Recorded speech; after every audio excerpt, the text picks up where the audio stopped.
Get certain. Get certain that you can handle anything like this in the future. Get certain. Not only can you deal with the emotion you have right now, but what you should do is use this as an opportunity to be certain for yourself. Get yourself certain. If it ever happens in the future, I'll handle this emotion quicker and easier. Get certain that you can handle anything like this in the future by rehearsing yourself dealing with it in the future. In other words, think of a time in the future where this depression could have come up and see yourself, feel yourself rehearsing again. Use this as a tool of empowerment. You've got to allow yourself to be able to take advantage of uncertainty. Yes, the world is uncertain right now. Uncertainty is change. Change is life. We both know that. We all know that. But if you and I are going to become masters, we have to understand that we don't have to work on change. Change is automatic. Progress is not. Progress comes when you tell yourself the truth and you're able to feel the uncertainty and take action anyway. Most people in life, we really feel like the level of stress in our life comes to how much of life do you feel like you control, or how much does life control you? Do you tend to control more of what's going on, or events controlling you? It's very easy to have those events start to take control unless we take control of what's between our ears, our own mind. You see, what you and I focus on massively affects how we feel, whether we're thriving or surviving. If you focus on what you can't control, if you focus on the past, if you focus on what's missing from your life constantly, that pattern of focus will make you frustrated, overwhelmed, depressed. It won't even matter if you're, taking antidepressants. If you keep focusing on what you can't control, what's missing from your life, you're going to feel depressed still. You can take as many antidepressants as you want. Focus equals power. Leadership is making decisions. If you're going to lead your own life, you got to make decisions. And what Schwarzkopf said is he realized rule number one in life is when put in charge, when put in command, take charge. Make the decision. If it's right or wrong, you're going to find out quicker than if you sit around. And the interesting thing is the more you make decisions, the better you get. What makes somebody a leader? What makes somebody a leader is they're willing to make the decision other people won't make. They want to put themselves on the line, knowing that you're going to be wrong in some of those decisions, but you're going to find out quicker, and you can simply adapt and change your approach to still get where you want to go. Be decisive. Don't like your body? Change it. Don't like your relationship? Change it. Start by changing you. If you've changed you, it's still not right, then change it.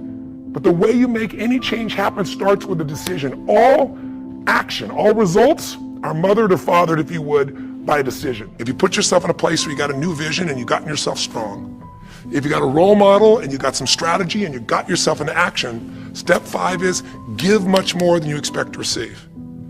Simple as that sounds, if you find a way to meet people's needs in business, in an intimate relationship, meeting your kids' needs, anybody's needs, the whole game changes.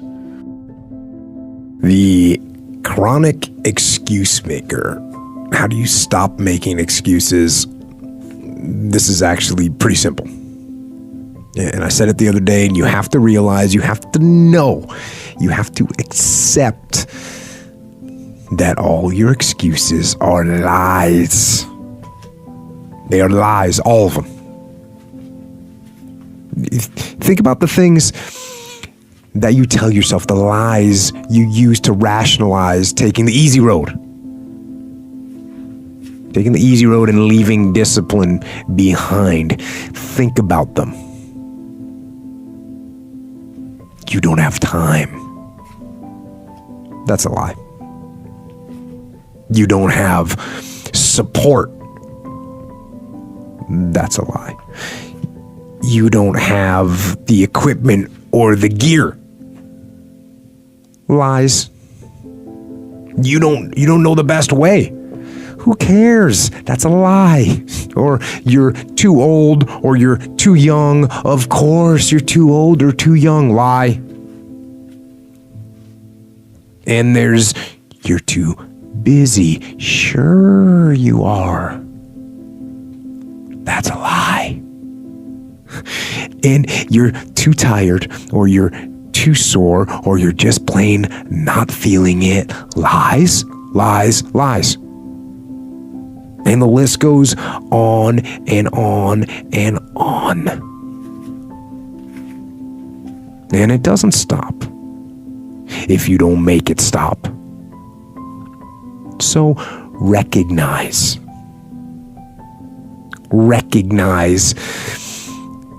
the excuses are not valid. They aren't. They're trumped up. They're conjured up. They're fabricated. They're lies. And how do you stop the lies? You stop the lies with the truth. The truth. The truth will set you free.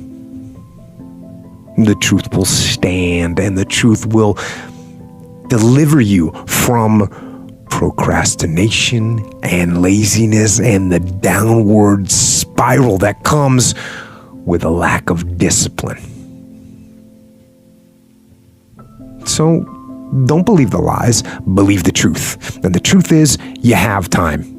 You have the skill, you have the knowledge and the support and the willpower and the discipline to get it done. So cast out the lies, burn them down, and listen to the truth, and live the truth, and go out and get it done. I used to be a big weightlifter, and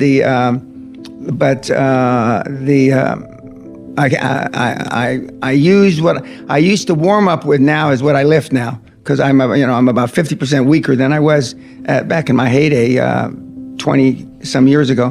But we have a gym here. We actually have two gyms. Sure. The kids today find reasons, or they find things to do to really procrastinate, to not take action. But you got to love, you got to have a passion for what you do. If you don't, it gets tired. Alistair Cook, the great presenter, BBC presenter, told me about, 30, 35 years ago. Being a professional, being a high performance professional, is being able to do your very best when you don't feel like it. Mm-hmm. Okay, when you don't. Okay.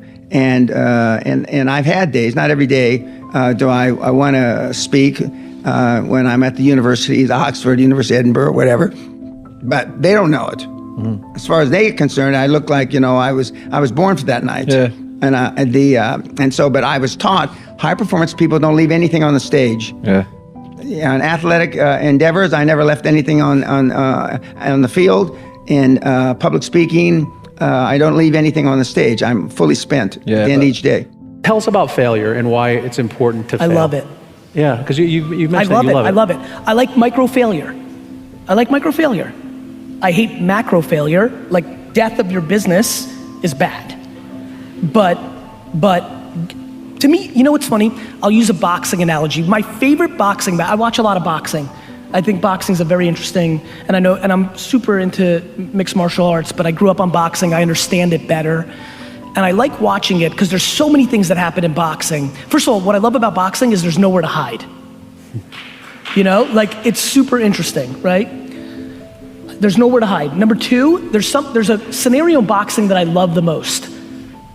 For some reason, there's nothing more interesting to me than watching somebody get knocked down in the first round and then go on to win the fight easily. It's an interesting psyche, right? And I like that, and this is what I'm thinking about it, which is like, here's what's bad in boxing and in business. Going into a fight, getting knocked the f*** out in the first round and losing the match, bad. Getting knocked down and then having the adversity to readjust to what you got caught on and navigating it to easily win a fight is remarkable. That's how I think about entrepreneurship. The reason so many people struggle with entrepreneurship is you have micro failures almost daily, and they're very in your face. You can't hide. And I like that. I like failure because I think I deserve it. I hate when people don't respect the game. When I fail, it means I f***ed up. And I like that because I think people get audacious. My number one thing that I hate about capitalism is that people use it and they love it and they're big capitalists and they love open market and competition and all that, and then they become 73 and they try to use all their money to protect their money. They're not willing to let a young lion eat them the way they ate somebody else. I hate when they try to manipulate it. That's what I love about sports. What I love about sports is when you're 36 and you were once the best player in the league, but now you're getting a little bit older and your body breaks down, you are forced to retire. The one thing that entrepreneurship and capitalism has to adjust to is once you get old and you're tired and you want to be on a yacht instead of working your you should lose some money because you're losing. I love guilt. Guilt is a tool. Guilt is a weapon. Guilt does not have to be a bad thing. It's not like I perpetuate, but I'm like, I love that I feel bad when I don't do a good job. Most people hate that about themselves. I love that feeling. I'm like, I didn't do a good job there. Next time I will. So some people, guilt is discouragement. Other people, it's a signal for learning. To me, guilt is a signal for learning. It is the body and the brain, the spirit, knowing what is right, knowing what is wrong, knowing what's